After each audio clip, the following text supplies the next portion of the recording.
Powered by Arkansas, for Arkansas. This is Inside Arkansas Live. And welcome into Inside Arkansas Live here on this beautiful day here in the great state of California. I am your host, John Neighbors, alongside Curtis Wilkerson and Andrew Ellis, and appreciate each and every one of you for making us a part of your afternoon this afternoon. It is Tuesday. We are still here. They haven't kicked us out yet of San Jose, as we are here for the Sweet 16, hopefully also the Elite 8, with the Razorbacks in Arizona happening on Thursday. But we have a lot of things to get into today, talking all things Razorback basketball, but also some other things going across college basketball. We'll get to your chats and all that fun stuff. But, fellas, it's Tuesday. Now we had one full official day here in San Jose. Here we are for day two. How are the vibes here this Tuesday afternoon? I love it here, boys. It's awesome. I'm not going to lie, man. I really like San Jose a lot. That's no shade at Portland or anywhere else. We've found good times anywhere that we've gone. But for those who are coming out here, maybe tomorrow or coming in for the game or being here this weekend, I think you're in for a treat, man. San Jose is pretty cool. We were able to experience a lot of different things yesterday. I mean, heck, we went, what do we do? Sports bar, a Mexican joint. I don't know, had a British pub. Yeah. We did a whole lot of walking around and just checking stuff out. This place is awesome. We're on a mission to try to find our post-game spot today. We'll see what happens there, but there's a ton of options, man. I had a great day yesterday. I'm looking forward to a good day today. I'm really looking forward to getting over there to the arena tomorrow and being able to size up the Wildcats. Yeah, I love San Jose as well, and contrary to Curtis, I do mean that as disrespect towards Portland and other places. I do think that it's okay to acknowledge that San Jose is just a substantially cooler place. The biggest part about it is next to the arena in San Jose, they do this thing where they put restaurants, bars, and little drinking holes and stuff all around the arena so that fans can go to the arena and then go to have a drink or get something to eat. And it's a crazy concept that I think was invented in San Jose. But no, it's awesome. The weather, absolutely amazing. Just the vibes, everything's good. And it's nice to be here early because it's cool when you go and visit someplace for a big event, but you can kind of tell it's crazy right now for a big event. We're getting the calm before the storm. We'll be walking around and we're like, man, why? There's not that many people out. We're like, oh, yeah, it is Monday at 8 p.m. That makes a little bit of sense, but it's been awesome. Yeah, I mean, listen, we've been very fortunate to go to a lot of NCAA tournament games because, let's be honest, Arkansas has done so well in the NCAA tournament that we always were talking about it when we walk through or we check out other sites, right? So where's this one rank? Where's this city rank among them all? And I know, Andrew, this is, I guess, your second NCAA tournament, but it's next to Vegas, which is hard to beat. This San Jose might be the best one next to Vegas. So it's awesome. And, yeah, I'm with you, Curtis. When Razorback fans get out here, you're going to be impressed. I know we have a lot of Razorback fans that are making the trip. Some of them getting in tomorrow. Some of them maybe getting in on Thursday since it's such a late game. They'll have some time to get in. But I'm excited to see the Hog fans come in here. I think that Arizona is probably going to have more fans. I hope I'm wrong, but I still think there will be a great contingent of Razorback fans coming in here as well. For sure. Well, just know, though, if you have to make a stop by Target, you're going to have to find an attendant if you need some toothpaste because everything's locked down in there. That was kind of an experience yesterday. But, yeah, man, I'm anxious to see how many Razorback fans get out here. Yeah. There was a good amount in Portland. Once you got into the games and saw the crowd that filled in there, I was like, man, it's quite a bit of Razorback fans out here. We know that there's going to be more out here for this. Now, it's just because of the regionality and everything, I'm sure that there will be a ton of Arizona fans floating around, but I'm anxious to see how well the Hog is represented here in San Jose. Yeah, me too. And I think, again, that's what's kind of cool about us being ears. We get a little bit of the lay of the land so that when people do come to San Jose, they'll be coming to us and being like, what's the cool stuff here? What do we do? The thing I keep thinking about when I look around is I'm like, how do the San Jose Spartans not just have great football, basketball, and baseball? I feel like they should be able to recruit at a pretty high level. I know the football team's had some success, and we're actually looking forward to seeing, Burrito nearby that is named after a San Jose State football legend. I forgot about that. One Fernando Carmona. I'm excited about that. Yeah, shout out to him. I didn't even think about Fernando Carmona with the San Jose connection, but put up an Instagram story that we were here, and he just commented on. He's like, "Hey man, you got to go try out the California wet burrito place." And I'm like, already I'm a little bit, I don't know. Wet burrito is not exactly something that I want to see come together. But lo and behold, over at that place, which is not far from where we're staying, there is a burrito named after Fernando Carmona that we are going to have to try. So, but can't wait to do that. Can't wait to explore the city a lot more. And it's a really cool spot. And I can't wait to see all the Razorback fans come into play. And it's amazing too, guys, because, obviously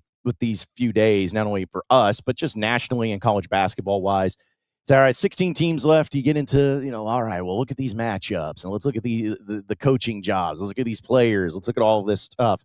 But then you also have part of it where people are eliminated from the NCAA tournament. And there's a lot of talk about, say, for instance, Hubert Davis's future in North Carolina. I mean, which is crazy to think that job could open up, or Bill Self possibly stepping down at Kansas, like all these elements. 2 blue bloods. Yeah. I mean, could you imagine North Carolina and Kansas being open at the same time, which might be 2 of the top 3 jobs in college basketball? So that's where the chaos is going to come into play. But also, there's things of like talking about the young coaches and the ones. But isn't it amazing that John Calipari in his old age and Rick Pitino in his old age and Tom Izzo in his old age, these are guys that are still left in the NCAA tournament. Everyone talks about it's a young man's game. Maybe in some cases, but I think Cal is continuing to prove that he may be older, but he adapts, he adjusts, and he's still one of the elite level coaches in this country. Yeah, I was kind of hoping when he came over to Arkansas, because everybody thought he lost his fastball, and I was thinking, yeah, but maybe he can still paint it. Maybe he's still a crafty veteran. It was like when Adam Wainwright reinvented himself for a couple years there. The heater was coming in a smooth 87, but he knew how to locate. He still had Uncle Charlie, the curveball. I think Cal still got his fastball, man. I mean, maybe he just needed that fresh start and rejuvenation. He's doing a hell of a job at Arkansas, and I know he still, maintains his standing as the measuring stick somewhere else. But to your point, man, of what you were saying about some of the coaches that are still coaching in the Sweet 16, it is kind of crazy because it's all about the young up-and-comers, the analytically driven dudes who get into the math, and it's like, a 3 or a layup. If you shoot a mid-range, then my head's going to explode. But yeah, so let's think about this for just a second. So John Calipari, Rick Pitino, Tom Izzo, Rick Barnes. Is there anybody else? Kelvin Sampson. Kelvin Sampson. Yeah, so that's 5 dudes right there who are, they're up there in age relative to, Right. coaching standards there. And it's just, maybe the old guard is making a final stand here. I kind of like it. I think it's pretty cool. I always come back to, I remember when LeBron was in Miami and they lost the championship that first year, and so LeBron didn't have a championship, and they used to do the debates on ESPN. Can LeBron win a championship?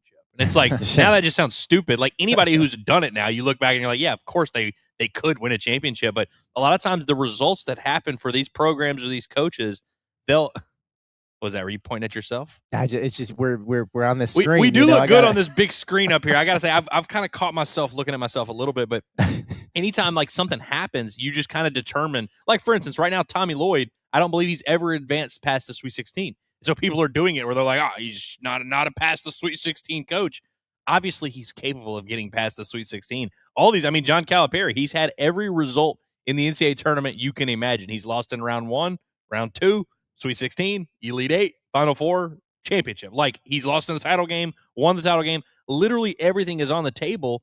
But every year, obviously, you're not going to always get whatever your capability is. And so I think there's kind of a confidence that should come with this is just chaos. And at the end of it, we all kind of look back and we say, all right, that's what you were. You were Sweet 16 level good. But in reality, there's a lot of good basketball, a lot of good coaches out there. And all of these guys are dangerous. Right. The coaches themselves and the players they have on their squad. And so I always do think it's kind of funny when we're trying to assign the historical relevance to these current teams. It's like what John Calipari did with Ashton Hagans ain't got nothing to do with what Darius Acuff is about to do against Arizona. And the same on the Arizona side. The teams at Arizona that have underachieved, DeAndre Ayton getting bounced by Nate Oates in Buffalo, has nothing to do with what Koa Pete's about to do for Arizona or Jaden Bradley or any of those guys. And so I think it's awesome. And once we get to the actual games and we stop all these weird talking points that guys like us like to do, that's when the real fun happens. Well, it's funny too because obviously Danny Hurley is still left, and I don't know if I'd call him young. He's not, but he's not old. Compared to these guys, yeah, right. Comparatively speaking, yeah, but he's got 2 championships, and if you think about it, the rest of the field right now has 3 combined, if I'm not mistaken, with Cal having 1, Pitino having 1, and Tom Izzo having 1. So it's not just saying only old coaches are good, and these other young whippersnappers, they haven't proved anything yet. No, you have that. And as much as we don't like Todd Golden, he did win the championship last year, and he's no longer in. Hate to see it, but he's a young coach. He's me and Curtis's age, for crying out loud. And so it is a balance of both. But I just think that sometimes you get so in love with the young guys of coaching, and you're like, okay, well, these are the ones you got to go with. These are the ones you got to find it. But sometimes it's like, I don't want to ask Cal this because it may offend him. I'm like, you got to get pissed off if you're an old man being like, dude, hey, I can still coach, dadgummit. Like, I can still do this. Like, look at Dave Van Horn in baseball. Like, everyone's like, oh, it's a young man's game, these new baseball coaches. Well, with the exception of Dave Van Horn, because he's still doing it. It's like, man, they're just because it's young and sexy and flashy and all that stuff does not mean that's the only way you can win in the modern era. And I think that's what a lot of these college basketball coaches are doing is taking care of business. And so this leads me into my question, guys, just where it stands right now. Doesn't have to get specific, but would you bet on the fact that we're going to see a coach get his first national championship this year in college basketball? Or are we going to see a repeat or a coach, a national championship winning coach, just add another trophy to their list? Oh man. Well, see, this is crazy because the 3 1 seeds that are left in Shire and Dusty May and Tommy Lloyd don't have one. Mm-hmm. Yeah. So you would like to say, okay, that's probably going to happen, but Sampson too. Sampson, yeah. Oh man. We might have a newbie here. I think we might be getting a newbie. Because if I'm not mistaken, so a quarter of the 16 teams left, only 4 of them have a championship to their name, right? So the 25% of the coaches left have already won a championship, if I'm not mistaken, with Hurley, Cal, Patino, and Izzo. So it's like, if you're going off percentages, you're going to go with the field. Mm-hmm. But also, let's be honest, and this is no disrespect, Iowa ain't winning a championship. All right, let's you're not going to see them win a championship. I don't see Rick Barnes in Tennessee winning a championship. You know what I'm saying? Like, I just don't do it. But there's just that element of like, I'm wondering if this will be, because if one of those coaches wins, who have especially if the older coaches, if it's Izzo, Patino, or Cal that wins a championship, I think that's going to be a major talking point to so many people in college basketball, especially where it's like, all right, hey, you could still be old, you could still win it, and it'll be, did you go this direction or that direction, whatever it is, but it could set yourself up for that. If it's Cal or Izzo, not only that, but it's also the old school way of doing it, not just an old school coach, because those guys are so, like, I don't know if portal resistant is the right word, but they still they do it with young, the freshmen in there. So it's kind of interesting to see how the pendulum's starting to swing back on that front too. Is like, okay, well, a lot of these guys are not even going out and recruiting on the EYBL. Like there were coaches who weren't even at Peach Jam because they were just kind of waiting for the portal to open, and they'll just pay these kids a bunch of money. They're skipping the recruiting process.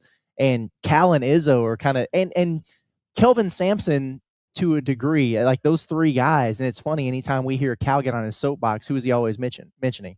I called Tom Izzo, Kelvin, Mark Few. Yeah, Tommy Izzo.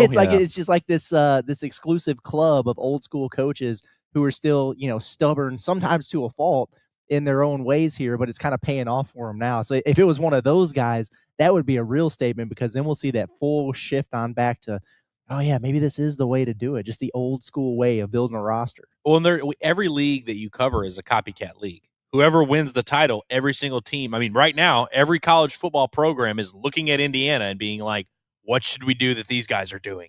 We got to copy everything they're doing. I remember when Golden State won the title, everyone in the league was like, all right, let's get 3-point shooters. Let's just try and mimic what they're doing here.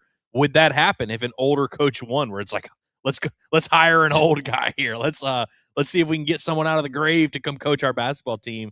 And I think that's awesome. And I think that's what makes college basketball great, but really all these sports, is that it's not like there's one foolproof way of like, hey, this is how you win a national title. This is the one way you do it. You even look at how some of these different guys have done it. I mean, Cal won his title with a bunch of freshmen, with, a couple veterans here and there, but with a lot of freshmen. I was seeing a tweet circulate today about the Duke starting lineup in 2015, and it's kind of crazy to look back at that team, like Justice Winslow and Jaleel Okafor and Tyus Jones and all that. And there's all these different ways you can do it. And these coaches that have been around for such a long time have seen all of that. They've won games in the tournament in every way you can. They've lost games in the tournament every way you can. And I think it's awesome to see these guys still kicking. I mean, John, we were talking about it the other day. College baseball is the opposite, where it's like you kind of are wondering in college baseball, you're like, if your coach is over 50, you might not even have a chance, dude. Like it's a young man's game. And so it's interesting to see that contrast with college basketball. And so I can't wait to see who rises to the top and how we all overreact to that as a community. By the way, real quick, I did make a mistake. I forgot. Patino does have 2 titles. I forgot his Louisville title. Got to make sure that. You got to it got taken away. So, it did get taken away? I could be wrong. Oh, okay. Well, either way, it's like Didn't they reinstate it or something? Yeah, it was something weird. Yeah, it was a weird deal. It was one of those like controversial, like weird championships. But either way, still the point remains the same. The point remains the same for there. But we'll continue this discussion, get some other things too, as well as get to your chats. I want to remind everybody that OZK Insurance is the official insurance company of us here at Inside Arkansas. And one thing that really sets OZK Insurance apart is they are an independent insurance agency. That means they're not just tied to one company. They are going to shop a multitude of A-rated carriers to find the best coverage and price for you. And now that they've paired with something you don't usually see from an independent agency, it's a full-service mobile app, just like you see there on your screen. It's amazing. With the OZK Insurance app, you can see all of your policies under one roof. Doesn't matter if it's home, auto, whatever you have. Plus, you can also pay the bills, request roadside assistance, file claims, request policy changes, or even get new quotes, all from the easiness and convenience of your phone. So get the best part of an independent agent, which of course is the choice, the flexibility, and also the real people. And you get the convenience of modern technology. What could be better than that? Nothing. So if you're tired of being stuck with just that one carrier, chasing down paperwork, or having to do all that nonsense, just go to ozkinsurance.com and search OZK Insurance in the App Store or Google Play. It's a local agency, national level options, one powerful app. That is OZK Insurance. So continuing the discussion with Cal. I love playing this game, even though it's probably going to like be annoying or whatever. But of the 16 coaches, because we've talked about it, and you got the older guys, you got the younger guys, you got the ones that everyone's like, oh, could they win their first title this year? Or the one seeds, as you mentioned, all of them could be finding their very first championship if that is the case. All these different angles. With John Calipari being the head coach of Arkansas, of the 16 total, or I guess 15 other coaches, how many of them would you trade straight up for right now? John Calipari to send them off and bring in one of these other coaches that are in the 16 over here to Arkansas. How many would you do? Hurley. Yeah. And none of the other old guys. Yeah, I wouldn't trade him for Izzo. Wouldn't trade him for Patino. What about Dusty May? I would not trade him for Dusty May. I wouldn't trade him for Dusty May, and I know that might sound scandalous given what he's he did at FAU and what he's doing at Michigan, but I don't know. It's just something about it, man. I know how you feel. That's why I keep looking over my shoulder. I know how you feel about this. Okay, hang on. Who else? Tommy Lloyd. Not yet, but I mean, he's really good. I want to just have for Andrew. Nate Oates. No. Shire. John Shire. Standards in our program. Handguns only. Rifles are too big. We're only going to go handguns in our program. Anything under that's fine. I was hoping for that so much. Andrew's been cracking us up. I didn't even realize Bama was still in the tournament, if I'm being honest with you. I wouldn't consider him. I wouldn't trade him for Nate Oates only because I want to see the kingdom of heaven one day. No, that's the thing. I had to set it up, man. He's been cracking us up with his Nate Oates impersonation, man. What about Here's the thing. Otzelberger, I would. He's one of my favorite coaches in the country, though. Yeah, he's top. He's near the top of my list of like potential Cal replacements one day. I low key would want to trade him for John Shire just to see how the internet would react to it. Yeah, like that would just break everyone's brain. Where it's like, oh yeah, Duke coach, John Calipari stepping down, and now John Shire, the blue blood of all blue blood, homegrown coach is just dipping. But I don't even really know how he would fare outside of Duke. Yeah, I mean, that's kind of the point of the whole exercise is just you kind of look at what you have with Cal. And it's not to say that there's not any of these coaches that are for sure better. I mean, Hurley is, I think, an obvious one. The dude has won 2 titles, did it in back-to-back years, did it with different players on his roster. I mean, he's an unhinged lunatic, but the results are there. I mean, he gets it. But it's like, with what you have with Cal and just, thinking about the success that he had 10, 15 years ago and him adjusting with it, I think that's the toughest thing that coaches can sometimes run into, and the older ones of like getting stuck in your ways. Cal is not that guy that gets stuck in his ways. And it's just that to me, I think is always really I'll say out of this. When Cal first got hired, there was a part of me, guys, that was like, I don't want to admit, I don't even want to act like it's there, but what if he's washed? What if he is past his prime? Yeah. Like there's just a part of me that felt that way. And I know back-to-back Sweet 16s is not to the level of what he's done in other years. We'll see how far he goes this year, but it's like he completely set that to rest. The guy's not washed. He's adjusted. The NIL, the transfer portal, all this stuff, doesn't matter. the guy can still coach, and he transcended it all that. And that's really what I'm appreciative of Cal because of that fact. Is just he's not stuck in his ways. Maybe in some cases, but when it comes to the overall game, he's ever evolving as well. He at least, I think he strikes a good balance. Yes, right? that's Because fair. he's still, I mean, this is obviously a freshman-led team with Arkansas and everything, but he has been open to acknowledging, like, okay, I do know that I got to have some older players. He prioritized retention a lot more than maybe he has in the past with this year's roster. He likes to get the front court out of the portal. I think that makes sense to be able to do that with, you know, the older guys or the bigger and stronger guys. Those are the ones you need. Now, maybe they'll get bigger and stronger guys next year than they have this year. We'll see what that winds up looking like. But he's done a lot of that. The only thing I wish he would do, the only thing I wish he would budge on, get an extra body on that roster, man. It would be nice. Just get us one more, because we'd feel so much different if that was the case right now. Well, you know, it all comes down to the method in which you're going to try and do something. And for Cal, the method has always been bring in the best players possible, high-level NBA players, get the most out of those NBA players, and see if you can make a run and you can make them better leaders of men along the way. And I think about, like, you know, Dabo at Clemson. And I remember whenever the Arkansas job was open in football, and we were kind of like, oh, could, like, Dabo be the Cal of football or whatever? And I'm like, what Dabo is doing at Clemson, he could not replicate at Arkansas, like, just not in any way, shape, or form, because he's dependent completely on having elite high school recruiting, which Cal is. But Cal, that's something you can replicate at Arkansas. And we had recent history and, you know, further back history that proved that you could do that. I mean, Arkansas was just coming off a run where you had 3 Burger Boys in 1 year. So we kind of had that context, and it was kind of, I think that's what Cal probably looked at and was like, what I'm going to try and do, what I typically do, I can still do that at Arkansas. And that's the part that Kentucky fans missed during the whole conversation, because all their whole bit was like, oh, he's dependent on Kentucky, and Kentucky is making Cal more than Cal is making Kentucky, which, you know, I'm not even saying this to be mean. Like, you have to be a booger-eating moron to really think that. Like, honestly, because if before Cal was there, none of that was happening. And so it's very interesting. And so it's like, if he were trying to do this in some, you know, reinvent basketball and come up with all these crazy schemes, if that was what we were relying on for Cal to be successful, he probably wouldn't be at Arkansas. But he's relying on what he's always been able to do, which is being a player's coach, being a cult of personality that can get these guys to come in and buy into what he does and help these families while helping our families as well. Well, and the thing about Cal, and we maybe talked a little bit about this as we were just crammed into a Toyota Corolla last night in an Uber. But, you know, just the element of Cal, we all know him being here and being hired, and the madness and chaos and what it did for us as a company, you know, like when that happened, and it really elevated our game and everything. Like, we all know that element of it. But now that it's like settling in and you're seeing some of the success to come along with it, and knowing it's like a situation where it's the first coach that I can remember, guys, and I think it might be the only one, where it's like you went into it, you were excited about it because you got a Hall of Fame level coach who's accomplished everything. But it's also, you know, like, we got 5 years.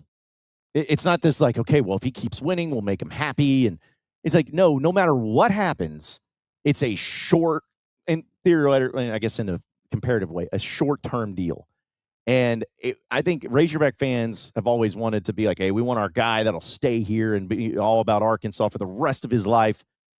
And Cal's just, I don't think that's going to be the case. He's not going to be a guy that when he retires, he just lives in Fayetteville. I mean, maybe he does, but it's almost like we love him because he's winning, and we love him because of what he's accomplishing here, and hopefully he accomplished many great things.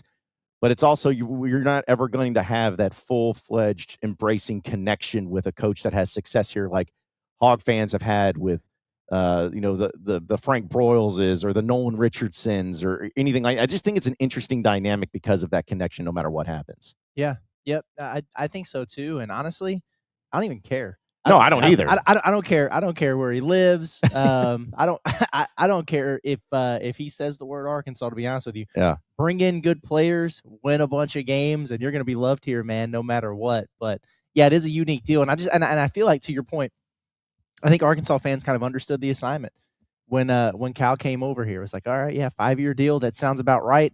Come here, elevate the program, get us to the next level, and we're good to go. We knew, like, the one thing we knew for sure, for absolute certain, when John Calipari came to Arkansas was they're going to get good players. Yep. We know that they're going to have good players. Now, the question was how much winning would come along with it. I think we all understood he was going to win a lot of games, but postseason NCAA tournament success. And for him to be 2 for 2 on second weekend so far, obviously we want more than that. We want this to keep going. That's kind of the entire point here. But I mean, it is hard to complain with what that man has done so far. And I also like, you know, I know we're going to get into maybe some of this conversation on the other side of the equation a little bit later here. What I've appreciated about Cal is, all the things that he does in terms of getting no one involved. And it's like having an understanding and an awareness and a respect for those who came before him. They got the program to the point it was before he got there, but he's not comparing himself to that. He is forging his own path now. He's trying to build off of that. He understands it. I like that a whole lot more than, boy, if you take this guy's last 120 games compared to my last 60, we actually have a higher winning percentage by just a smidge there. That reeks of desperation to me. You get none of that with Cal. You know what we have with John Calipari? We have a mutually beneficial arrangement. There we go. He has something we want. We have something he wants. We came together. We're doing business. It's great. Hunter Yurachek's selling point to John Calipari when he hired him as the coach was not, hey, man, come to Fayetteville and you're going to love it, man. I'm telling you, Dixon's great and the mountains. He was like, hey, we're going to give you a crap ton of money. We're going to make, we have a program that's kind of on the brink of being really nationally relevant again. We can give you all the resources. You can give us all the wins. We're going to give you the love as a fan base. Let's make this thing happen. And along the line, Cal, I think, really has fallen in love with Arkansas, loves the state, loves the fan base, and has had a blast, same as when Cal went to Darius Acuff. He didn't go to Darius Acuff and say, hey, man, I want you to move down from Detroit, and you're going to love the trails here in the Ozarks. He was like, hey, I'm going to give you money. You're going to make several $100 million more in your career. I'm going to get you to the NBA. That's what you want. Give me what I want. Be an awesome point guard and play hard for my team and be a dog. Be exactly who we brought you in here to be. And that's how it works. And then somewhere along the line now, Darius Acuff has now fallen in love with Arkansas, and that's all great. But I think back in, I'm sure we're going to talk about other programs in the SEC and their coaches here at some point on the show. But I see some of these other coaches that'll say stuff like, oh, yeah, we want to get guys who love us for us. We want to bring in guys who love our program and care a lot about it. And I get it. The premise, and it sounds good to say, oh, yeah, I want people who really care about my program. You can't just expect these kids when they're 17 to magically care about the crap that you care about. You have to meet them where they're at, give them what they want, and then at some point they start playing hard for you. They start falling in love with the culture, falling in love with the program, and now they take a lot of pride in it. You can't just force that. And Arkansas fans didn't try to force that with Cal. We were like, hey, listen, we get it. Settle in, do what you got to do. And then eventually we kind of all fell in love with each other. It was great. Yeah. It's almost like as someone who obviously knows a lot about marriage and everything among everybody else, it's almost like you have marriages where it's like, hey, it's together and it's lovely and there's so much love and appreciation. You do anything and it's sweet and everyone loves those things. But let's be honest, too, there are some marriages in life that are business decisions in a way where it's like, yeah, it may not be, the true embracing, like over the top, ooey gooey love that you would see in other marriages. But sometimes it's like, hey, you give us good support here. You give us other support other places.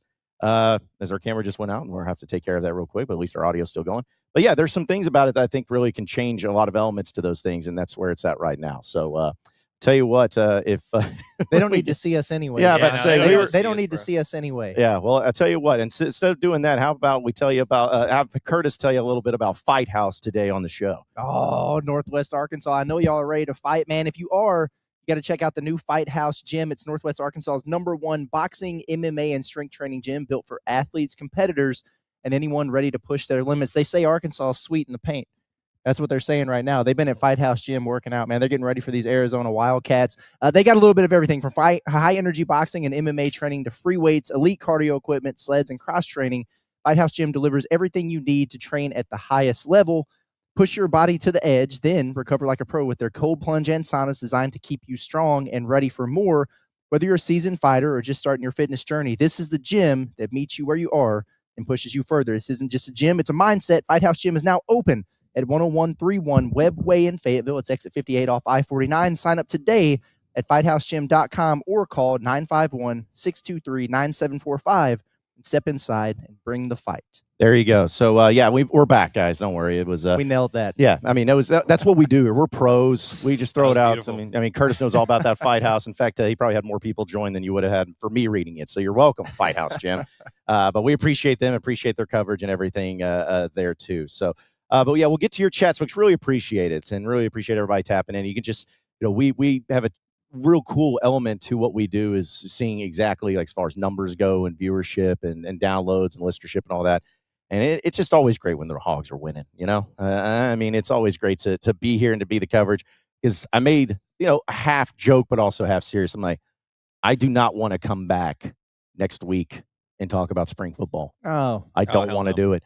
I mean, listen, we may bring it up if there's something going on or whatever, but I do not want to be in Fayetteville at a practice having to sit here and talk about the quarterback position. It's important, I get it, but I would much rather be able to, talk about how exciting is this? We get to go to Indianapolis and get to go to the dugout, the old sports bar that we were at, or at least I was at the last time we were there. Get to go to St. Elmo's, get some of the cocktail sauce. That's what I want to do next week. My number one goal in life right now actually is to not see this football team until the actual spring game. It's like we get back at spring game time, we walk in there and we check them out. But yep, up until that, I just well, and it's no disrespect to football, but you gotta earn our respect. You gotta earn it. And so it's like I really don't think there's anything that we can say that would definitely get this fan base super fired up for football. It's okay. They'll have their time. I'll care a lot more in the fall. Like I'll get excited about it this summer, and of course, man. And yeah, we definitely care. It's just we also have an understanding of what people want to talk about. Which actually, I need to make a quick announcement. Okay. Guys, listen. I would really love to live in a world where the Razorback fan base gives one single F about baseball. They just don't right now. And it's upsetting, not upsetting, but it's like, because I understand it. But, if I put out bombastics, can y'all just watch them? You know what I mean? And I'm going to put out, they're going to come out at their own rate or whatever. But like yesterday, I was like really like adamant. I was like, man, I have to put out a bombastic. I can't just completely abandon, the baseball fans, man. I got to give them something. And I do it and just nobody watches it. And so I'm like, okay, fair enough. It's basketball season. But for anybody who's wondering over the next couple days, like, oh, Andrew, what, you're not previewing the Florida series as in-depth as you normally would. I tried. I did my best. I tried. I mean, I was crying. We were doing like 1-2 a.m. episodes. We'll have some type of coverage. In fact, I've tasked Cameron. He's going to do a little bit of a preview for the Florida series. But bombastic coverage is going to be a little bit lighter this week because I'm butthurt. I was getting ready to see if I could hop on with you to recap this UCA game today and just Yeah, I'm sure everyone's going to be dying for that. I just thought we could do that. You've been helping me with the pot at the Palace. We're going to be doing it again tomorrow. I just thought I could pay it forward, but it's okay. Well, and I will say, because the people that are like listening now, most of them are the ones that actually have been watching and doing whatever. So it's it's tough. It's tough for those, but I think they'll survive. Hey, but it just shows you, it goes to show, like, there's a lot of people that still are like watching bombastic.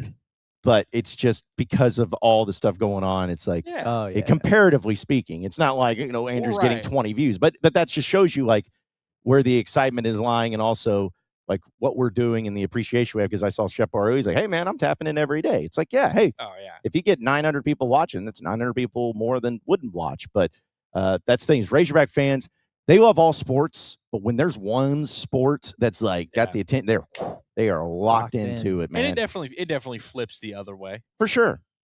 Yeah. I mean, like, that's also the thing about baseball in postseason. It's the only game in town going on around then. There's not like anything else that's happening. But, if the football season doesn't go really well, Curtis, it could be some one of those things in the fall. I remember when me and John got to Omaha, you recorded something for Elmer Zaffich. Yeah. I'm fairly sure. Yeah. I went live for that dude.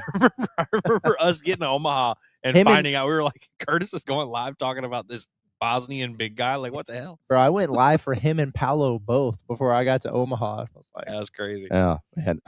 We're gonna have some fun things to talk about, especially dealing with some other coaches in the SEC as well as your chats. But I did want to bring this up. Anytime SportsCenter talks about Arkansas, it's always a cool thing, or at least ESPN. But shout out to the situation here with Darius Acuff. Actually, it's really hard to see, but I was trying to get the tweet. Either way, it doesn't matter. So he has been, it says breaking, but freshman star Darius Acuff Jr. has landed a signature shoe deal with Reebok, becoming the first NCAA men's athlete to receive one from a major U.S. brand while still in college. Reebok's head of basketball. You guys, you know how to say that one? I don't know, but Osifieso, I'm going with that. He tells Sham. So how about that? Another first, another record here for Darius Acuff, getting a shoe deal with Reebok. Yeah. Man, Stomping in my Acuff ones. I love it, man. Dude. I think that's awesome. We got Good for him. Do we need to buy? We're going to have to buy some A-Cuffs, right? Yeah, we should. Yeah. Yeah. We should. I'd love to joke with him tomorrow and be like, man, how do I cop a pair? And he'd just be like, you don't. Yeah. you can't afford it. It's probably what it's going to be like. But that's pretty cool. I guess I'm sure he probably won't be able to wear those like at the game or whatever tomorrow since Arkansas's got that Nike contract. I think that's what they did with Cooper Flagg last year because he signed the New Balance deal. It's a very small amount. I think I read that it was like the 11th player before or like in their debut season, like, freshman year of college who've been able to sign a major shoe deal or something. That's really cool.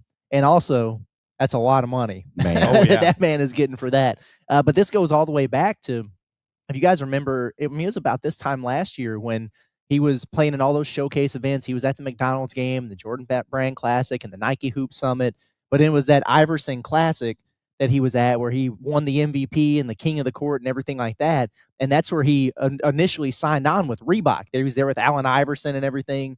And now for it to come to fruition and get your own custom shoe, I mean, that is big time. And this has obviously been a thing. When you get to the Sweet 16 after you have a performance like Acuff did the other day, it's natural. But have you guys felt the Darius Acuff push in the national circles the last 24 to 36 hours? Has really been taken off. I saw so many anonymous source, anonymous GM, whatever.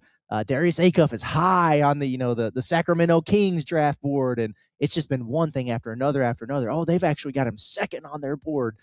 There's none of these things happen by coincidence. Nope. Is all I'm saying. So it's very cool. One of the things I think is cool about it is Allen Iverson is the big Reebok guy. And I know Darius and Allen Iverson have interacted on a number of occasions, and obviously he's a guy that Darius has been compared to a lot, but I'm interested to see if that relationship continues to evolve because Allen Iverson, as many basketball players as there are, most basketball players that were great look down on the next generation or they're kind of like, oh, back in my day. Allen Iverson is not that way. Allen Iverson has always been big about kind of taking some of these guys under his wing, Kyrie, Dame Lillard, whoever. So I would love to see AI, especially now that they're like under the same umbrella, officially, by the way, Darius has been under the Reebok umbrella for a while. I saw a few people kind of reacting to that like, oh, Reebok. I'm like, well, he's been with Reebok for a while. I also saw, so you mentioned there's like 11 people that have gotten a shoe deal before entering the NBA. I believe there are 27 athletes in the NBA right now who have a signature shoe. 27, which may sound like a lot. It's not. You know what I mean? When you really think about it, that is like the elite stars of the elite. So for Darius Acuff to already kind of be in that company before even finishing his college career is really special and just kind of tells you about the mass appeal that a player this special already has, but is already, kind of generating more and more. And we've seen more and more people from around college basketball start to kind of catch on to what he's doing. And it really is exciting when you think about how big of a star this guy could be. Yeah, that's just, it's a cool, I know it's about Darius Acuff. It's not about me. It's not about us. It's not about Arkansas. But for the sake of like Arkansas, that is a cool thing. Like you have a player that signed a shoe deal. And I mean, that's just a signature shoe deal. That's awesome. And I don't believe, I could be wrong, but I don't believe any Arkansas former Razorback or anything like that has ever done something like that. So the fact that he's not even in the NBA yet and already has it is really cool. I will admit, and this is no shame in anything, I'm not crapping on any companies or anything like that. I just think it's kind of interesting that it's Reebok. Just for me, I'm not a shoe person. Like I have like 4 pairs of shoes for every occasion. So I'm not a shoe person, but you think when I think basketball, you think Nike kind of first and foremost, or Jordan, then maybe some Adidas in there, but Reebok, I'm like, okay, that's cool too. That's cool too. It's where the money's at. And Arkansas used to be Reebok back in the day after Apex. You guys remember Apex? Do you have any Apex gear? I did not have any Apex gear, but I remember Apex. Yeah. So they've moved up there in the world. But I mean, New Balance has become like recently, because 3 years ago, you wouldn't have said, oh, New Balance is a great NBA basketball shoe. Yeah. But then all of a sudden you get Kawhi Leonard, you get Cooper Flagg, you get a few people in there. Under Armour, Steph is, at the time that Steph went to Under Armour, that was seen as like a crazy move because people were like, what the hell? You're not going Adidas or Nike or Jordan or whatever. So, and I think Reebok is kind of getting back. I mean, Champion as a brand kind of did this. We've seen some brands here in the last decade kind of resurge a little bit. Yeah, I've seen that too. He seems like a Reebok guy to me, though. Yeah, see, that's what I'm saying. Like, kind of like he's under the radar. He's not all flash. Yeah, Yeah. exactly. He's very stoic. He's tough. He's rugged. It just, I think it fits for him, man. I like it. Yeah. Okay, I'm going to ask you guys, since we're talking about shoes, have you ever had a pair of Reeboks? It's been a while. When I was, I can't remember if it was junior or senior year in high school. Our team shoe was the Iversons.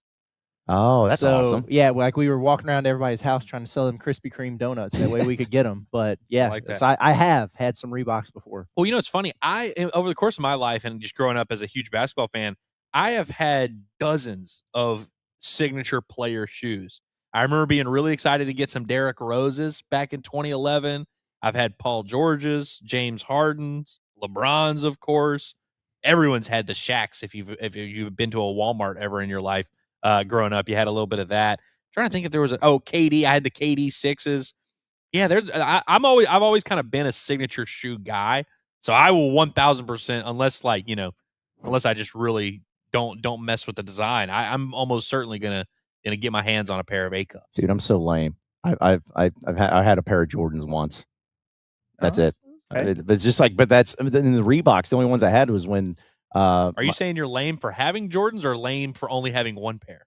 Just one pair of any sort of like cool shoe. Yeah. I mean, most of the time it's like, my dad had a connection with the U of A back when they were Reebok, and that was the only time I got Reebok is when I got a team issued shoe. But it was like the ones that the trainers wear on the sideline. It wasn't like anything cool. Yeah. It's like the basic ones. So, So I never had anything cool like that. I think it's just because I feel like if I spend that much money, they're going to get dirty, and then I'm going to get mad. Yeah. And then it's like the little Razorback shoes that I have, those Air Force Ones. I remember somebody was like, dude, those Air Force Ones are sick. I'm like, oh, yeah, thanks, man. I got them as a gift from Bud Light. They're like, do you know how much those are? It's like, don't tell me. I don't want to know, because then I'm going to get mad if I did them dirty. So the point is, like, I'm just not a shoe person. And it's fine if you are. I'm just not my thing. In fact, Kingsley was coming up here, and he says, of the 4 pairs, John definitely has 1 pair of Ons and a pair of Jaybirds, and I don't get Hoka vibes, and I totally wouldn't be surprised either. I don't know what any of those are. I honestly, truly don't know what Ons are or Jaybirds. I got a pair of the Ons, like the Clouds or whatever, to run. I run in those. Okay, they're comfortable. They're used by a lot of people who are in like nurses and in the medical profession, where there's on their feet all day. That same thing with the Hokas. We know Bob had them. I was going to say, man. Bob. Oh, okay. I have a pair of dude. My pair of Hokas that I've been wearing, the white ones, are no longer white. They look disgusting at this stage. Yeah. But yeah, Bob used to love those Hokas. Yeah, he'd show them off, man. Yeah. His were like orange and blue too. Didn't he buy them from a former Razorback who was selling them? Yes, white. I don't remember who it Yes, was, but that's crazy. That was a pull right there. Yeah, but the point is like, I put it this way: I have 2 pairs of shoes that I brought here to San Jose.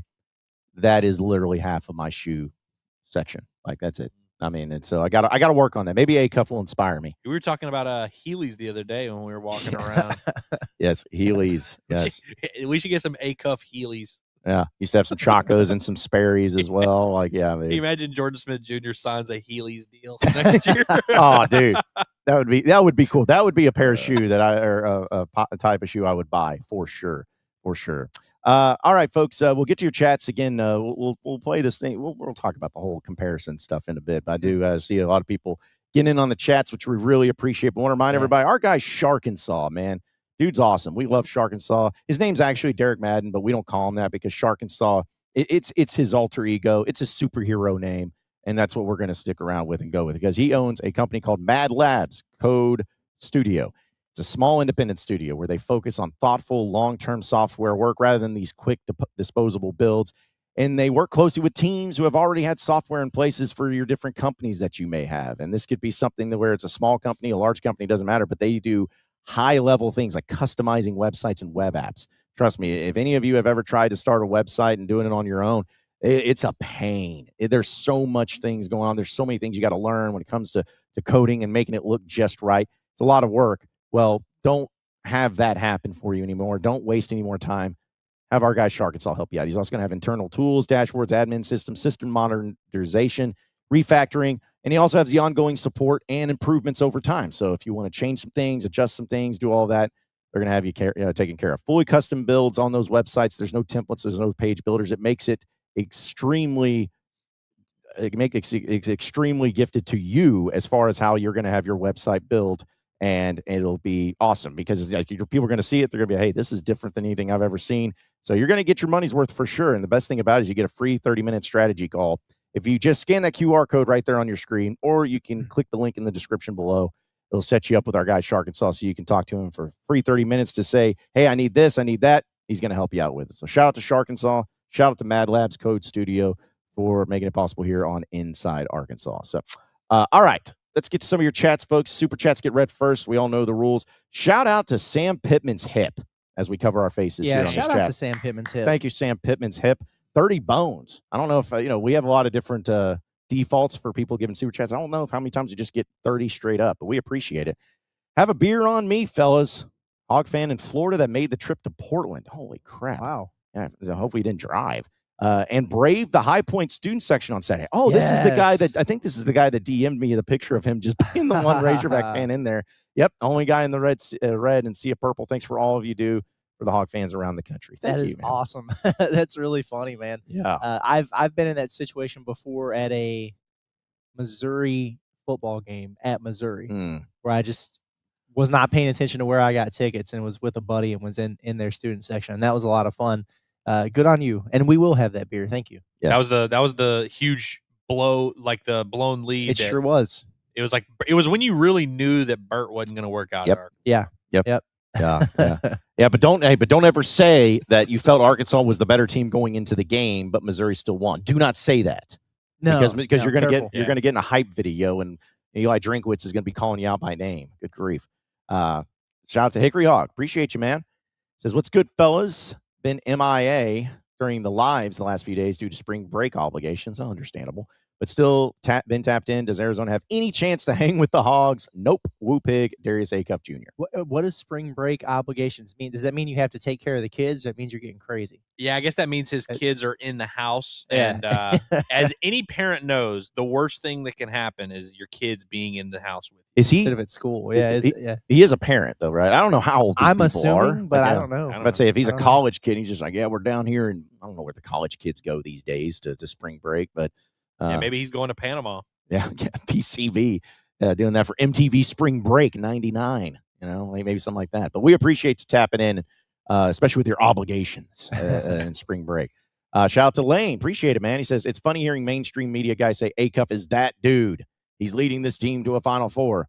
Then turn around and say no chance they even see the Elite Eight. Come on, man, pick a side. A lot of talking out of both sides of the mouth here, and I think it's difficult for people because Arizona's they're one of probably the top two favorites to win this entire thing, and they were going into it. They've been terrific throughout the course of the entire season. They're awesome. Arizona's really, really good, but Darius Acuff is the best player in the country. Like I think a lot of people probably wish that this game was happening later on or something, but you really got to pick, between the maybe the best team versus the best player, and that feels like it's disrespectful to the other guys on this Razorback team. I was on the radio this morning with one of the ESPN affiliates it was Phoenix, actually. I thought it was two. It was in Phoenix. We were talking about this Arizona-Arkansas game, and they were asking a bunch of questions. It was Acuff. And we spent like 15 minutes talking about his shoe deal, what makes him so special, all these, wow, how did he do that against High Point? 49 against Alabama, really?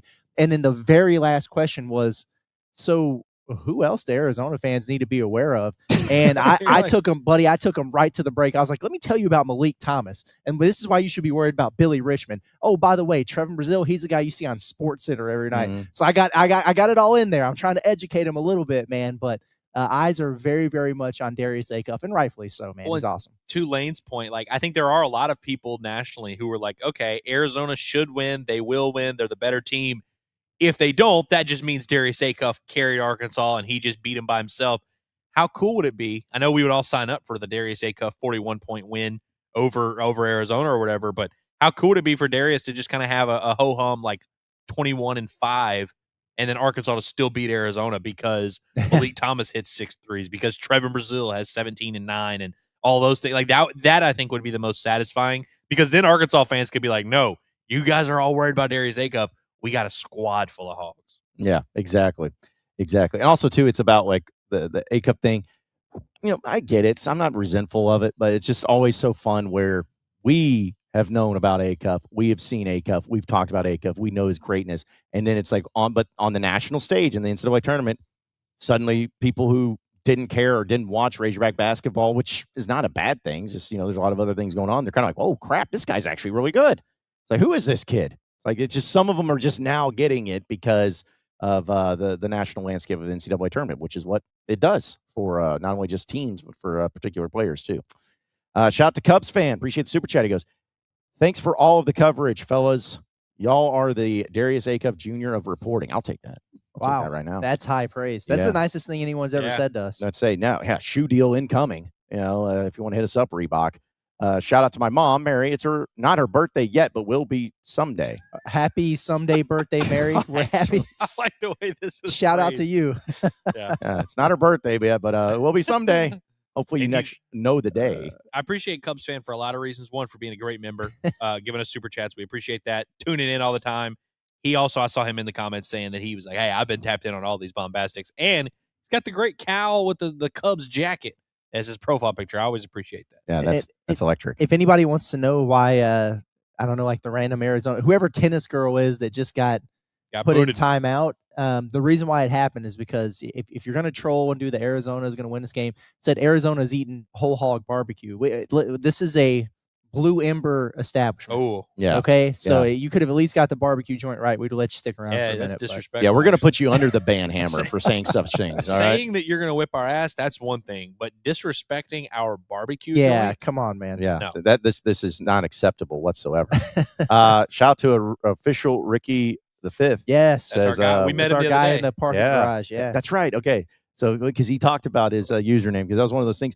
By the way, real quick story. I don't know if we told this. He says, "What's up, fella? Pray all is well. Woo Pig Suey." Thank you for spelling "woo" correctly. I appreciate that. But we're walking in the parking garage going into the game, and somebody just opens up their car, and I hear John Neighbors. I was like, "Oh no!" And then it's like, and Curtis and Andrew. It's like a guy I'm over there, and he's a guy that is he from Seattle? I believe he said. Yeah, drove Seattle down. So really awesome to meet him, and that's again. What's so cool about us being able to do these things is meeting some of our listeners and fans and all that, and places we would never have a chance really to do so. But everything's well right now, man. Let's hope it continues to be well. Tremendous vibes there. It was funny. You just don't expect to hear your name randomly shouted in a parking garage. Nope. In a city that you're not familiar with. And not be threatened by it. Is that John Neighbors? And John's like, maybe. Who's asking? That's the rumor. The funniest part is we couldn't see him.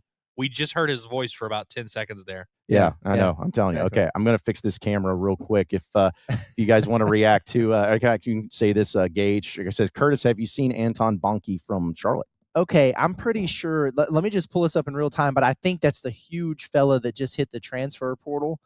It is, yeah. So the Charlotte 49ers, we played Charlotte, I guess it was a few years ago. It was an Eric Musselman year, but yeah, 7'2", 270 pounds. So for those who are looking for more size for the Razorbacks, for a comparison, that's about the same size that Krivas is for Arizona, who we're going to see Thursday night. But yeah, listen, man, it's a junior player there, averaged 10.6 points, 8.3 rebounds, 57.6% from the field, which you should be, because I'm guessing that all of that is probably around the rim. Let's see, do you shoot any threes? Hey, yeah, 13 of 38 from three as a 7'2" guy. You gotta at least pretend to close out on him. You gotta at least pretend to close out there for sure. 51 block shots. Listen, let me tell you guys this now, because I know we're gonna start doing portal coverage and everything like that. The only thing I'm paying attention to is obviously the bigs who enter the portal, because that's going to be the top priority for Arkansas. I think the rest is probably going to be freshmen and retention.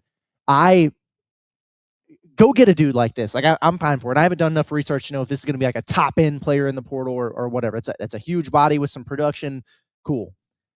I am sticking to my guns of, if Arkansas is going out and getting a starting center, I want it to be a proven high major starting level big. And I want it to be from a program with a track record of winning. It doesn't have to be from a Final Four team or whatever. But I don't want any questions about how is it going to translate. Right? Like, I don't want it to be like, oh, this guy was really good at a mid-major. Surely it's going to work in the SEC. Nope, I don't want any of that. I want somebody who's been there, done that, Now you're going to have to pay up to get that person. Go do it. That's top priority for me. But guys if they would add an extra body, if they're going to, go get probably a starting 5 and a starting 4, and then whoever that third guy is, if you want to get a monster from the mid-major ranks and take that chance, I'm good with that. But they have got to go get somebody who has been there, done that on a high level before. That's just my number one criteria for going and getting a big man. All right, so some other chats here too, as always doing the production here. I'm blaming Cameron somehow, some way for this. Yeah, intern Cameron, you got to step up your game, man. Stop having our camera turn off. But shout out to North Little Rock Hog fan. He says, bombastics are what I look forward to. Don't give up on us. Here you go, Andrew. There you go. Can't stop, won't stop. I like that. Yeah. So we'll definitely have some. I'm not just going to stop doing bombastics altogether, but I will say my sense of urgency while we are traveling and making everything work will diminish just a little bit, but we'll still have some bombastics, especially as we get closer to the weekend. Yeah, baseball season's over for Andrew until further notice. Apparently, I just not going to care. Until you guys can behave. Yeah. Ending baseball season. Shout out to our guy Garrett for the super chat. Appreciate it. Says, John, I'm going to buy you some Jordan 1 lows for your birthday. Okay, I got to convert you to a big shoe guy. I'm not. You listen. I appreciate it, Garrett. Don't do that. Save your money. It has nothing to do with me being like I can't afford it or something. I don't look at people's shoes. So if it's like, what looks like good here? Oh man, those shoes are really cool. That doesn't do anything for me. Like I couldn't sit there and be like, dude, those whatever 87.25 Vs from Nike. Oh man, those are awesome. Just does nothing for me. So as long as my shoes are comfortable, that's all I care about. I know I'm an old man. I might get those. Was it the Asics? Like those ones that my papa used to wear. Hey, those are comfy too. Yeah, that's what I'm saying, man. I'm about comfort more so than anything. But I appreciate it, Garrett. Paddlefish also says, they said High Point forgot how to lose. Well, we helped them remember, boys. When was the last time we lost before the Sweet 16? It would have had to have been 2017. Yeah, that Butler game. Yep. Yeesh. That was a tough one. That was almost a decade ago. Yeah. Imagine your team not being in the Sweet 16. We could never. Let's see. Brandon also says, yo, just wanted to say I'm thankful for the coverage. I'm in Minnesota and wouldn't be able to keep up with my hogs without y'all. Thanks, Brandon. Yeah, dude. Minnesota. We'll add that to the map. I think we probably had a couple Minnesotas in there, but just the nice little map of all the people that listen. Yeah. No, this is the cool stuff. That's so appreciative. Again, people who tap in from all over the place. I don't know. We probably don't get much Razorback talk up in Minnesota, but that's what we're here for. So appreciate it. And then Brandon also says, appreciate it. He goes, Inside Arkansas is always good with the brothers. Love that. I like Brandon. This means a lot right here. I started a chat somewhere early in the show from Brandon. I'm pretty sure he's it's I think it was the first one right here. Yeah. It says if you're scared, Yeah. get out of here and go hide under a rock. Damn, you're battered hog BS. Grow a pair and walk with confidence. Hogs by 100. There we go. I'm ready to run through a wall now. Yeah. It's nothing to be scared of. It's basketball, man. Yep. These guys are good. Great. Arkansas's played a lot of good teams throughout the course of the season. Guess what? Arkansas is really good too, man. Let's go. Yeah, the worst thing that could happen is that Arkansas just doesn't win the basketball game. Right. And even that seems highly unlikely. But yeah, Brandon, I feel like usually has pretty good takes in the chat for the most part. Yeah. No, we really appreciate that. Really appreciate that. We'll get to some more of your chats, folks, but I do want to bring up this thing that we just got to get into the discussion of, and I'm sure people are going to have some thoughts and opinions on no matter what. But the Kentucky, we're not trying to make this about Kentucky. We got bigger fish to fry. We're in the Sweet 16. They're not. Okay. So we're not trying to make it about that. However, when it feels like there's been some, I don't know if you want to call them shots taken, if you want to call it, some sort of connection when it brings in Arkansas or in particular Cal from Mark Pope about the season and about everything, we feel inclined that we have to discuss it. So for those of you who don't know, of course, Kentucky's no longer in the tournament. And this was, if I'm not mistaken, I know, Curse, it was Mark Pope's show, right? It's his final radio show, I guess, of the year, because they're done with their year. Oh yeah, it's crazy how that happened. But either way, he's trying to make sure everyone understands and continue to tap in with him and believe he's the head coach. Well, here's what he had to say about that. In 72 games, we've played 10 with a full roster in the last 2 years. And in 56 games against Power 4 teams, we've played 5 games against Power 4 teams. I'm starting to hear a lot of excuses. And there's so many dynamics that go into that. And We that is recruited a an real injured thing. player, That's been a therefore real we issue played for us. games I with don't know without how a to full control roster. that. Imagine how that works. Our performance team works like crazy. When we evaluate it, it's not soft tissue stuff that's holding our guys out of games. It's not stability. It's not strength stuff. It's been random things. Jackson Robinson injury is random. Lamont Butler, one of the healthiest players to ever play basketball, is random. Jalen Lowe, Okay, I got to pause this real One of quick. the healthiest players to ever play basketball. What a weird thing to say. What does that mean? I'm about to say, where's the measurement of that? Like, what's website is they have out in Torvik? Can you go on there and be like, who is the healthiest player in college basketball right now? Ever play to basketball. ever play basketball? Oh, That's not even what we're really going to get into, folks. It gets better. Competed in every game. Is there's so much random to it. We just have had some misfortune. With that said, this is what's going to shock you. If you take the 4 years before we got here and compare them to the 2 years since we've been here, we actually have a higher winning percentage in the last two than we did in the 4 preceding. Barely, but higher winning percentage. This is also part of that.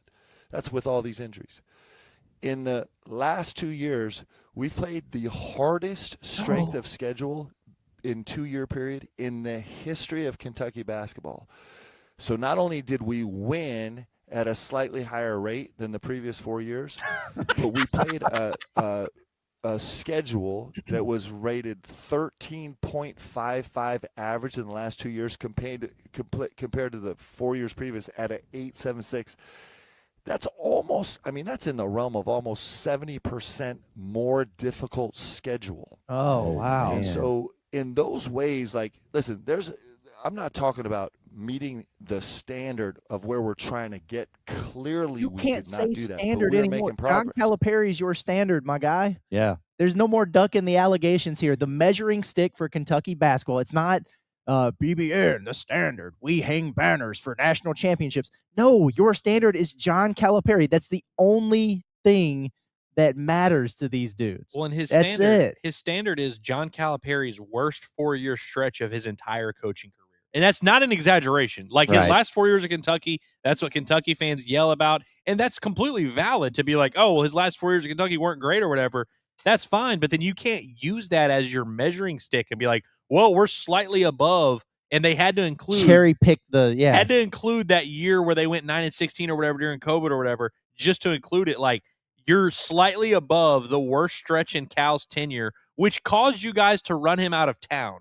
And so I just hope Mark Pope understands that context. And I would like to know the temperatures of the game since we're listing all this BS and, strength of schedule data or whatever. What were the temperatures of the days you were playing? By the way, this clip was there more to it on this? That's okay. That's all right. That's if I say I want to not play it as much as possible, but here's the deal. Like I remember, I think it was Curtis. If either you sent it or you talked about it, I didn't think that Curtis was lying, obviously, but I was like, okay, well, did he just misspeak? Did he maybe just say something, but he meant something else?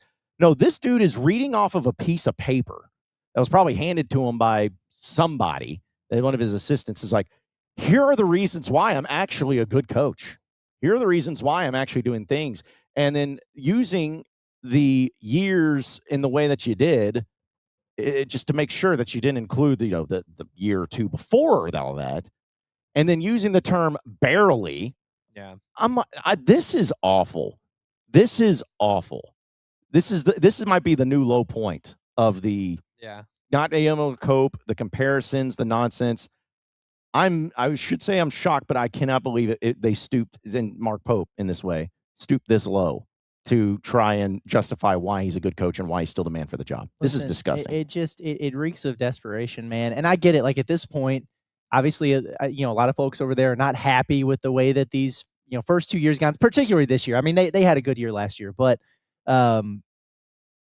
feeling the pressure way too online. If he's just so aware of whatever narratives or whatever's being said out there, but it's not just this, because he's been just kind of openly and publicly attacking their own media, saying, man, I don't have time to go and debunk every rumor that you guys put out there that isn't true. And he seems to very much be in defense and excuse making mode. That's typically not a very good omen of where things are headed there. And it kind of goes back to what we were talking about earlier. I am appreciative that, and the situations are different. I understand that, but I am appreciative that Cal doesn't do that. You know, Right. that he doesn't feel the need. Because if John Calipari felt the need right now to be like, well, in Eric Musselman's last 2 years, this is what he did, and our winning percentage. It's like, come on, my guy. That's not exciting anyone. That's not making the argument that the standard is higher at Kentucky and everything. When your own coach is sitting there comparing it to something else that everyone was pissed off about, it's like, what are we really doing here? Why don't you compare yourself to the best 4 years of Cal? Yeah. And what's funny about Right, this is, man. I understand that coaches can say things publicly that they don't really mean, and sometimes you may say, "Oh yeah, this guy's a great coach," and you don't really mean it. But publicly, Cal has defended Pope several times. He has. And gone out of the way to be like, "Hey, I know that job's hard and everything. I get it, but like, you guys got to give him respect. He's doing a good job." This year, before and after Arkansas played Kentucky, he was like, "Man, Mark's doing a great job with that team. They've had injuries and whatever." So it's like, for you to be dissing the guy who has no reason to care about you. And in fact, Cal probably should look down on you. And I'm sure in real life he does. And now he will not treat you with that same respect. He's been respectful to you, and you're now trying to like take these weird little shots. It's like, yeah, man, that's tough. And John, I feel like one of your best takes you ever had was during the end of the Brett Bielema tenure at Arkansas. People kept doing this thing where they'd be like, well, in Brett's last 47 games, he's done this or whatever. And then he would lose a game, and they would just move it to, well, now he's he's 27-16 in his last whatever. 11 then he loses a game. 11-4 in his last 15. Right. They would keep changing. It's like, dude, if you just keep losing and you keep changing the narrative or whatever, it's like you can do that forever.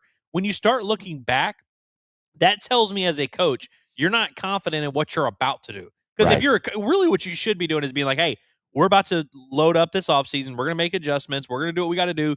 Judge us on what we do next year. Don't sit there and be like, hey, if you judge me on what we've done these last couple of years and you kind of compare it to the worst years in the last 20 years at Kentucky, it actually really isn't that bad. I don't know. I just don't know how Kentucky fans can watch that and not feel immense shame. Yeah, I think some of them do. And the other thing, too, is I think it's pretty obvious, but this is just another confirmation that, I don't know Mark Pope personally, but I don't think he just did this on his own. It's because whoever it is, if it's the AD or acting AD, if it's the boosters, whoever it is, he hears about it all the time, comparing him to Cal. Well, Cal actually, I remember Cal did this in the recruiting side. Cal would get a player like this. Cal would do this. Cal would do that. Cal knew how to do this. And I'm sure this is his way of saying, okay, so if you guys want to compare me to Cal, here's my comparison. And it falls flat. It falls flat. And, you mentioned Cal with doesn't do that without Muss. It's the same thing. Like Cal was like, if I would not be here if it wasn't for Eric Musselman, is what he said. It's like, that's what coaches need to be about. And for you, which is what Pope was about when he got the job. You're right. But yeah. And now he's feeling the pressure. So he's just going to reverse. I'm like, hey, just stop worrying about Cal. Stop worrying about the reason you're there is because those fans got tired of all that stuff from Cal. So if anything, you should be turning it. But I think it's the buyer's remorse stuff that these people who wanted Cal ran out. Suddenly it's not as fun. Suddenly it's not as good. Suddenly, because you thought you're the mecca of college basketball. And it's not about Cal. It's about Kentucky. Kentucky's the reason you're successful. Cal was just a part of it. No, you're starting to realize that it was John Calipari is the only reason why you've had any sort of high-level success this millennium. He's the only reason why. And it's killing you inside that you cannot just simply be like, man, we make the coaches. Not anything else. It's killing you inside that you were wrong. And it sucks, but you're wrong. And now you're seeing the guy. I'm not saying the wheels are falling off, but man, if Mark Pope doesn't just bring an A game beyond belief next season, they may fire him mid-year.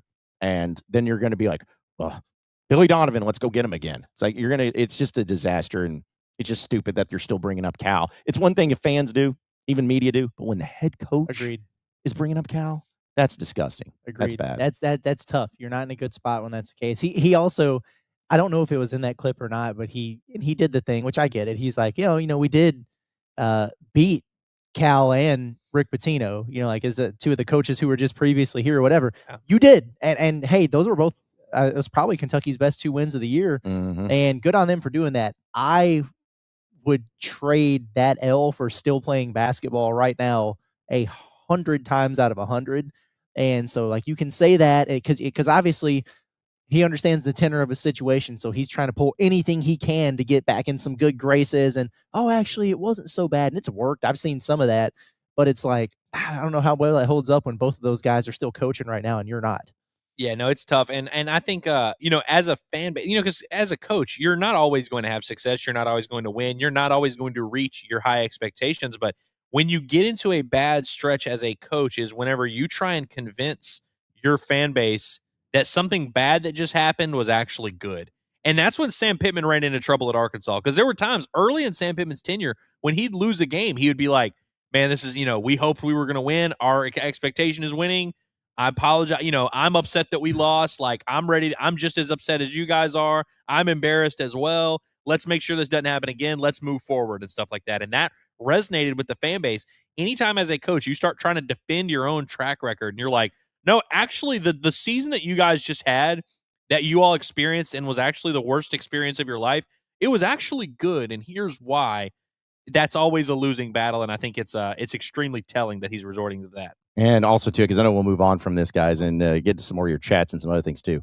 But another thing is, man, it's also got to be killing them seeing all these former Wildcat players that are rooting for Arkansas. Like, and just kind of even the jokes that are coming about it.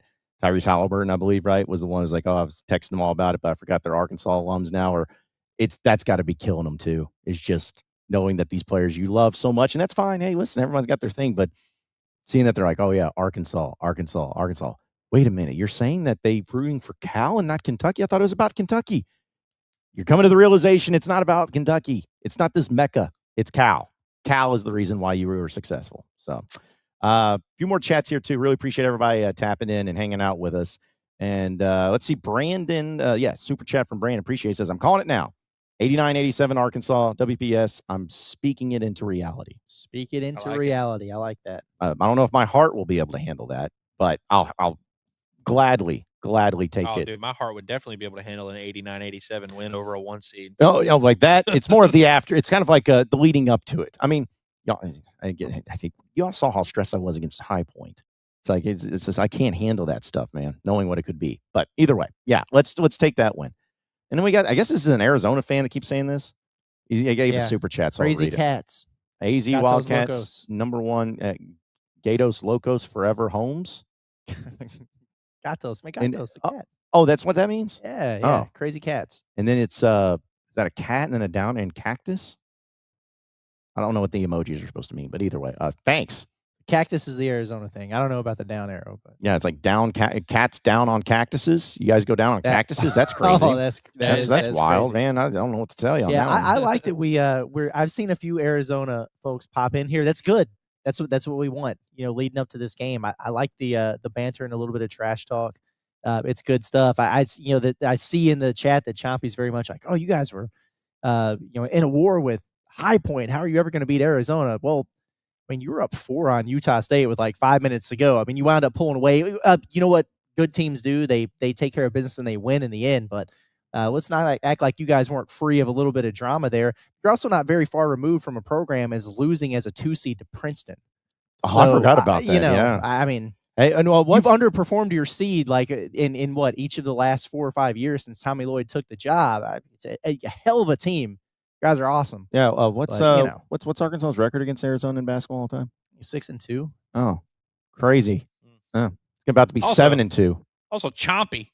We've had to defend your team's honor against this own fan base because the Arkansas fan base is like can't even see a path to Arkansas losing, and we were like, Arizona actually is expected. They're actually pretty good, and so you're preaching to the wrong folks about if you're trying to sell us on Arizona being good. Like we're aware of this. Yeah. Appreciate Brandon once again. Super chat says sorry for the cheap chat spells. No, don't apologize for that. There's no such thing as one. No, yeah. It's awesome. He says we just welcomed another baby girl. We'll send more for your travels and dining in Indy. You guys are the best. Well, congrats. Congratulations. Yeah. That is awesome. Girl dad, cool. Man. Girl dad. Yeah, so. just spend your money on your daughter. Yeah, we're perfectly fine. We'll be all man. right. Yeah, we'll survive. But yeah, we appreciate you no matter what, man. Just supporting and also just consuming the content, man. We appreciate that. Yeah. I feel like we're slowly getting people off the pup list, the injured reserves, and it's just Yeah. Whole lot of conception that's going on in our hospitals are big for Inside Arkansas because we've got a lot of people who have different illnesses, ailments, whatever. We also have a lot of procreation. For whatever reason, believe it or not, our chat, they do procreate. We've had we got grandkids, we've got kids. I mean, it's awesome. So they love procreating is what it sounds like. They love and they enjoy that type Inside of thing. Arkansas, sex havers. A few more chats here too, folks. Really, again, appreciate it. This comes from Case. He says, it is imperative that we dribble the ball fast because Arizona has dribbled the ball fast all 2 games thus far. I just see this a lot from Case, and I'm still trying to understand what the bid is. Yeah, I don't get it. Yeah, normally Case has little plays on words and stuff like that. Yeah. He has been going with the fast dribbling for a while. He likes the way Acuff dribbles the ball fast. And I agree, honestly. Yeah. Crypto said this is a fertile fan base. Yeah. Also, real quick, some people are like Anna Steven says they're saying is bear down. That's what the emojis mention. But they're not bears. I thought that was I thought that was not them. I thought it was Baylor or something. Yeah. No, it's Sikkim. it's UCA is bear down. Oh yeah, okay. But they're not They bears. probably stole it from UCA. So cats. That's what I'm saying. It's like I don't trying know. to reheat Cat the Purple down. Bears nachos is crazy. Yeah, that's true. Also, shout out Brandon, another super chat. Really appreciate it. He goes, it's because we are smoke show dudes with hot wives. That's what it is. FML. I'm still here in Minnesota. FML. It's like, oh, Minnesota can't be that bad. yeah, it's fine. You can still procreate in Minnesota. Yeah, so you be here. Let's see. A hog on it says, is there status on Knox for the upcoming weekend yet? No, not yet. I've seen a lot of people ask, like, what's up with Knox and Pringle? What's up with Knox and Pringle? They're literally not even in the same city as us yet. I think they're coming down to San Jose today. Tomorrow we'll have a better feel for that. Tomorrow morning time here, at least, right after Inside Arkansas Live, we have practice availability. We don't get to see the whole thing, but I think we get like 15 or 20 minutes. We'll be able to get in there and watch. We'll be able to get into the locker room and talk to those guys. So we'll have some more updates for you there. I would say Pringle just miles more likely than Carter Knox is. And I know, Cal was wasn't ruling out the potential for Knox going into this week. I know he said some of that stuff at the podium, I guess, when we were in Portland. Obviously, when we talked to Carter, he was saying, I'm trying to get back for the Sweet 16. That's all great. When we were there, he wasn't working out with the team. He wasn't practicing with the team. And even when he was just messing around, just kind of casually putting up some jumpers, he was very much shooting off of that good leg only, like not even the slight jump that it takes to shoot a 3 off of both legs. So I would be massively surprised if Carter Knox was available this week. But, maybe we show up there tomorrow and he's dressed out and out there getting some work. And I don't know. We'll see. But I really wouldn't get my hopes up too much on him. Curtis, Pringle, I feel better about. I applaud you for your thorough response to an inquiry about an injury. I will just say for the fans, if something happens that changes Carter Knox's status, I promise you it's not just going to be something we keep to ourselves and it just flies under the radar. Like, you will find out about that very quickly as soon as it does change. I come back to 3 weeks ago, John Calipari said Final Four would be the time that Carter Knox could come back. Anything before that would be a miracle. Anything after that would be whatever. I think that should remain your expectation. Like, you should wake up every day expecting that as the timeline until something changes, until told otherwise. And I promise you, we will tell you otherwise. If we go to practice tomorrow and he's out there and he's like, hey, I'm playing, we'll definitely let you know. But I think it's safe to assume for the remainder of however long that he's not playing until told otherwise. A few other chats here, too. Kind of do some rapid fire through a few of these as we're getting close to wrapping up. Let's see. Nick says, everyone is speaking on Arkansas's defense, but they clearly see that we're playing only 6 guys. They just want us to foul all of our guys out so we can lose. Not one media person has acknowledged that. I have been a little bit annoyed by this. Now, and Arkansas has not been a great defensive team all season. They haven't, but I've seen a lot of, they re-rank the Sweet 16 teams. Like, we're going to re-rank this, and Arkansas will be low in some of those. And everything I read is like they're not playing any defense. They're not guarding at all. I actually thought they defended Hawaii well, all things considered, and it was a very game plan specific thing against a High Point team who's top 5 in the nation in scoring offense. By the way, it's not like they beat Wisconsin 55-54. Like they were getting buckets on those. They hit 15 threes on those dudes. I don't know what the conversation was about Wisconsin's defense after that one, but it was very, very specific. And Cal said, to your point, hey, we got 6 guys. We cannot foul. We cannot afford to have dudes not in the game. So, yeah, if you make a mistake, if you give up a bucket, you give up a bucket because we're going to go down there and score in 8 seconds. That is context that has been left out of these conversations quite a bit. And it's just people who aren't, if you cover it nationally, you're not as tapped in as we are to exactly what's going on. I don't think it's purposeful. I think these guys just don't know. And that conversation, that part of the equation changes if you do get a Nick Pringle back. Having one extra body, then you have, it's like, all right, we got a rotation guy in the backcourt and we got one in the front court. Now we can be a little bit more aggressive in there. And again, like Arkansas is not, they're not a great defensive team by any means. They're not the most physical team in the world, but they are super athletic. They led the SEC in block percentage. They were 4th in turnover percentage. They were 2nd in 3-point defense. They do some good things on the defensive end of the floor. Where they struggle is defending in there around the rim. And so that's going to be something they're going to have to account for somehow with Arizona in there. It hasn't stopped Arkansas from winning a lot of games. And if you go look at, some of the high-octane offenses that Arkansas has faced, some of them have got them. Like Florida was really good against the Hogs. Alabama was really good. But think about the way the Hogs defended that offense at Vanderbilt a couple times in a row. They did a great job against them. They did a good job against, Louisville, a high-octane offense, against, other teams that they played. Duke, even. We talked about that yesterday where they lost to Duke, man. But if you go look at their numbers, Arkansas held them under all their averages. It's not like they just don't guard altogether. John Calipari's last team at Kentucky ranked outside of the top 100 in defensive efficiency. Arkansas is right around 50 this year. So they're not elite, but it's not like they're just awful defensive team in there. They're going to have their work cut out for them in this basketball game. But to think that it's just like the worst defense ever known to man, they're not even the worst defense left in the Sweet 16.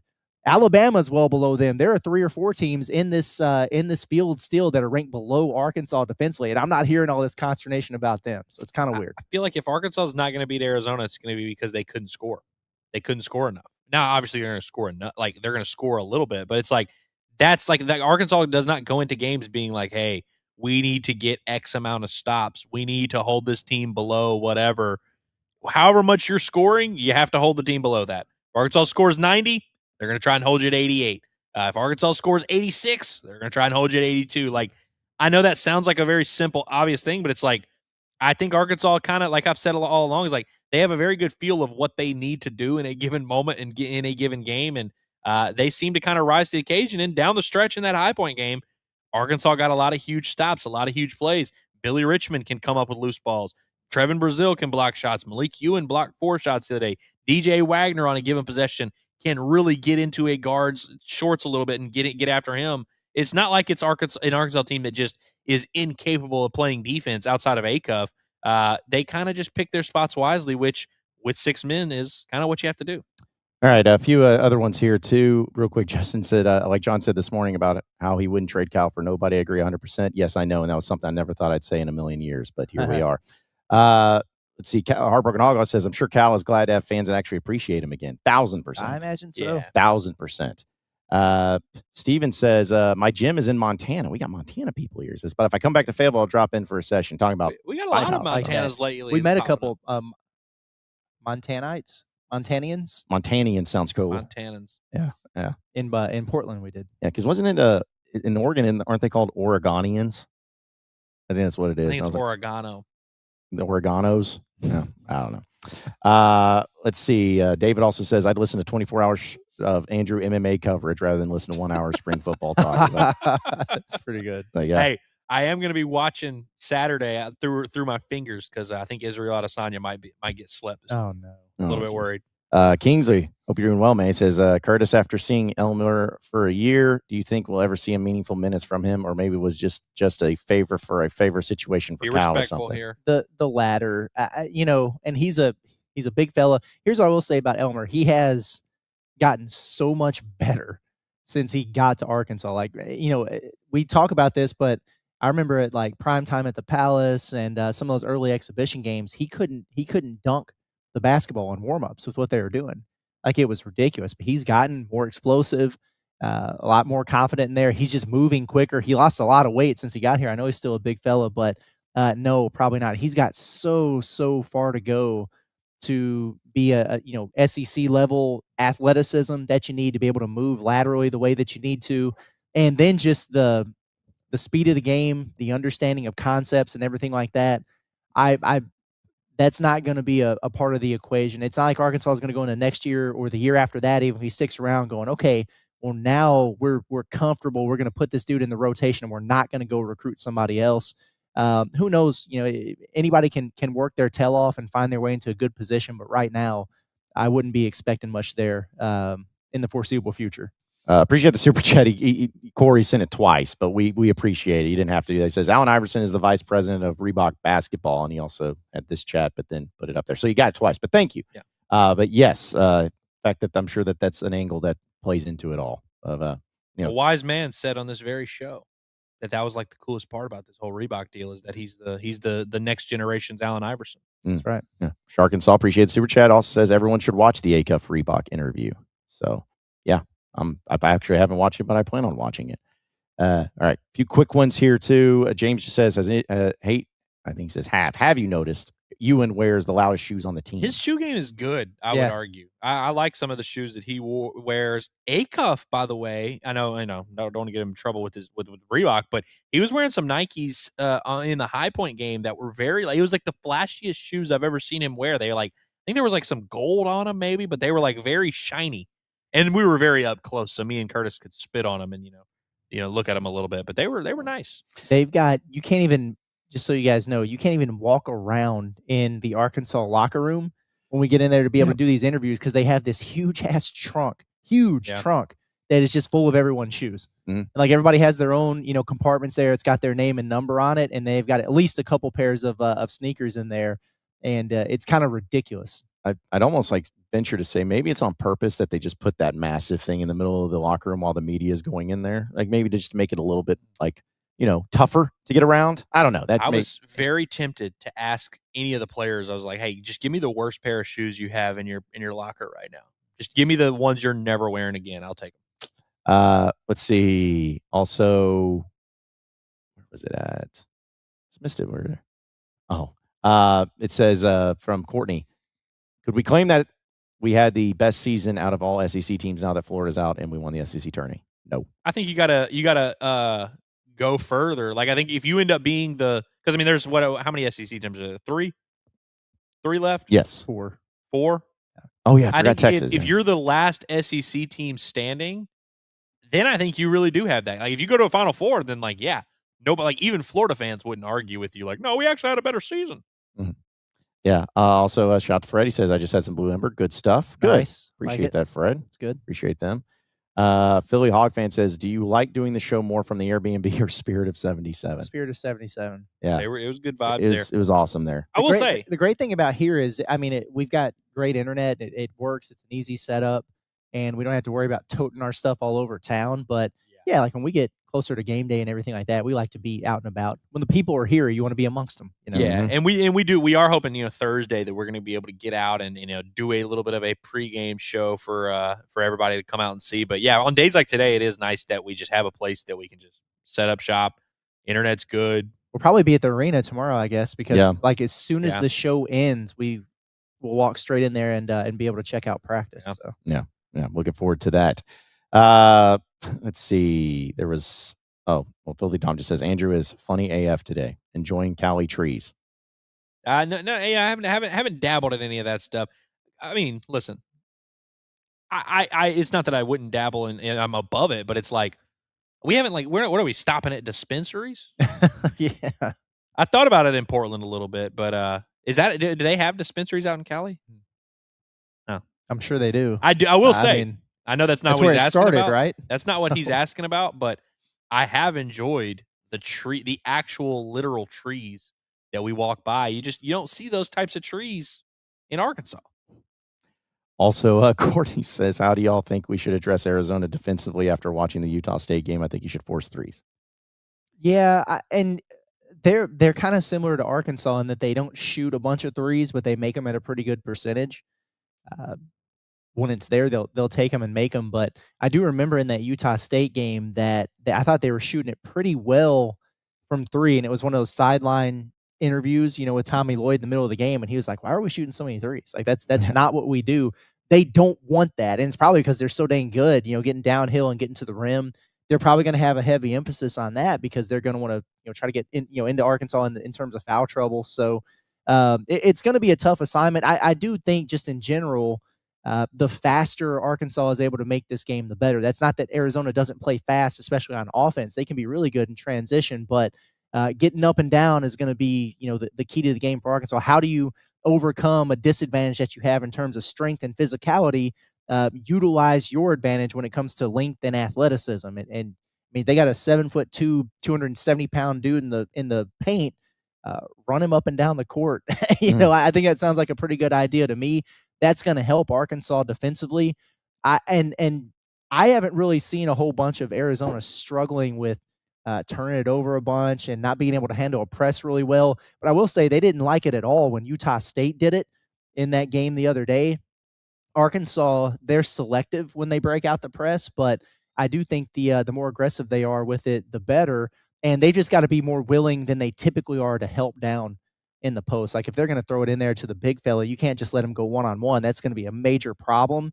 And I think with Arkansas's athleticism, they could dig down there, double, and be able to get into scramble mode for those kickouts, knowing that Arizona would prefer not to shoot the three if they could get away with it. So I'm going to be anxious to see what Arkansas does there. But if we think that, all of a sudden, are they going to go zone? Are they going to do this or that? No, they're probably going to kind of do the same thing they've done all season long. At this point, teams aren't really going to change it up too much. All right, and final one that we'll get to here. Sam Pittman's hip, always love it. But he says, Cal's interview on Pat McAfee is solid. Individual player meetings yesterday going to be a who we are and hopefully play our best. Oh, there we go. Challenge of our lives for Acuff and Leak. He also who said we are. He also said that Sealy, I didn't watch the interview, so I can't confirm this, but I think he said later that he said that Sealy was going to get minutes. Yeah, here he is. Sealy going to get minutes against Arizona. Cal on McAfee show. That's interesting. Unless that's a subliminal it. message that Trevin Brazil's not playing, I'm just telling you right now, Sealy ain't. I was gonna say, I was like, that's interesting to me. I don't know if I believe it, but that is interesting. He does. How many times has he done this year? Where he's like, I'm really, Sealy, we really got to get him in there. We got to get Dominic Johnson to football. We got to get him in there. Exactly. Yeah, we got to get Braylon some more carries. Listen. I like Isaiah Sealy, man, and I hope that Arkansas plays a little bit deeper. Now, if that means, Billy's tired and you can get him 90 seconds, put Sealy in there for that time. I'm okay with that. I think he's all right for that.